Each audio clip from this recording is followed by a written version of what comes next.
Yellow Mike's TV, sabay tayong aangat, kaagapay sa bukid, sa pagunlad, sa bawat tatong, sagot ay malinaw, liwanagin natin, kinabukasan ay ikaw.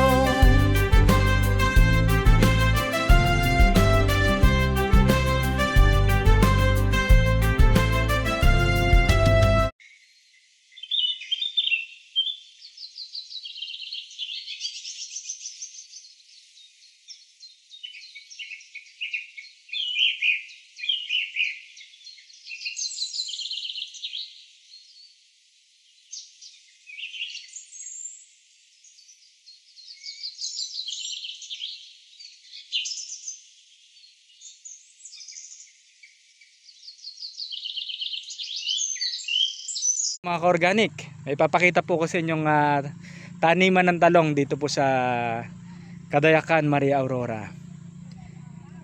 Ito, interviewin po natin yung suki natin dati. Ito po tanungin na lang natin paano yung ginawa niya dito. Ano yung mga in-apply niya.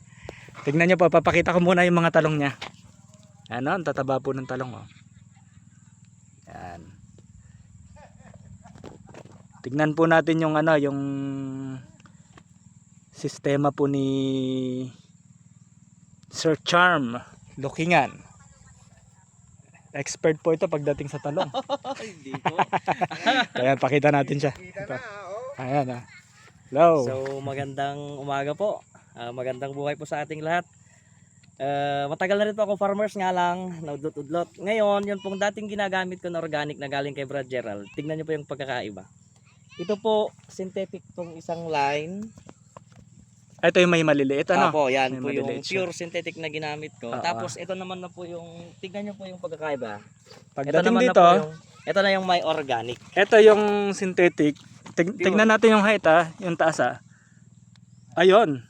Kitang-kita Ito yung yung may Ito yung organic. Yung may organic. So organic plus inorganic po yung ginamit ko na. Ngayon kitang-kita yung diferensya na maganda talaga yung may organic. Talagang malusog. Oo, iba yung taba ng Pero the same ginamitan one ng po yan, organic. parehas po ng date ng tanim. Same date. Opo. Napapakita ko po ulit mga ka-organic, Tingnan nyo, Tingnan nyo yung taas, Ang taas po nung nasa left side. Parang Compare may po magic. dito. Ito po, binigyan ko kasi siya nung Ano na nga yun? Yung fermented plant juice Ayun, lang naman oo. yun. Yung mga tinimpla-timpla ko lang po yun na mga kung ano lang. Tuturo ko po sa inyo yun. Ipapakita ko po sa inyo kung paano ko ginawa yan. Pero papakita ko lang yung naging result. Ang ganda. Ngayon lang po ako nakadaan dito. Ang tataba ng maganda po siya gamitin. Si Kasi Sir Charm yung unang naka-testing dito sa talong. Gaano kalawak to? mga nasa po ito, mga 7,000 square meter.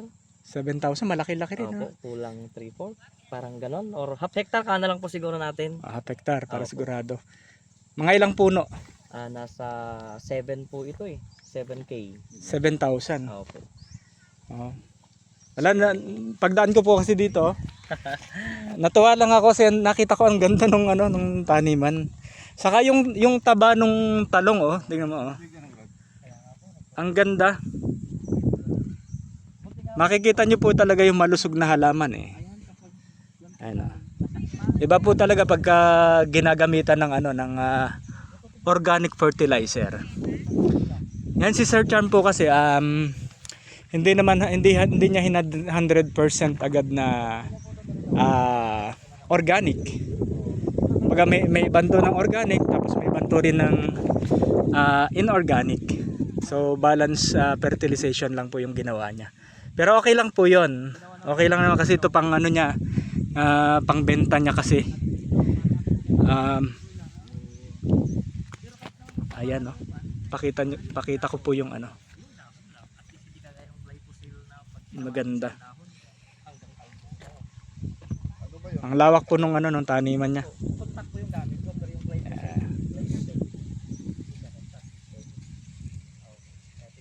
ng ano to, synthetic.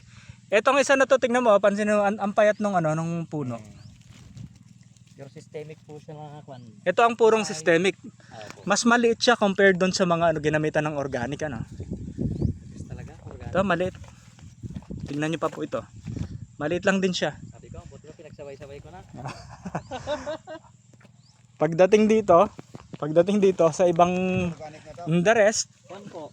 Ito lang, ang lalaki. Yung linya lang po na to, intira ko, hindi ko po siya talaga ini-sprayan ng Tin mo dito sa ano, sa kamatis na sa kamatis, sorry. Sa talong. Ang kagandahan pa po, wala siyang white flies. Hindi pa siya inaatake ng white Opo. flies. Pero sa stage na yan, lalo po dito sa amin, walang ulan. Oo. Almost 2 weeks, magto 2 weeks na pong walang ulan. Kung sa kwan po yan, natake na po yan ng white flies. White flies, oo. Pa po isang kagandahan ng organic talaga. Oo. Kitang-kita naman kasi healthy yung ano yung halaman.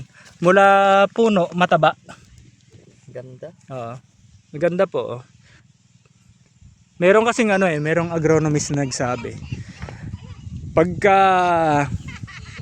malusog yung halaman, hindi malakas ang resistensya niya, hindi siya basta-basta inatake ng ng peste. No, ganun na nga po.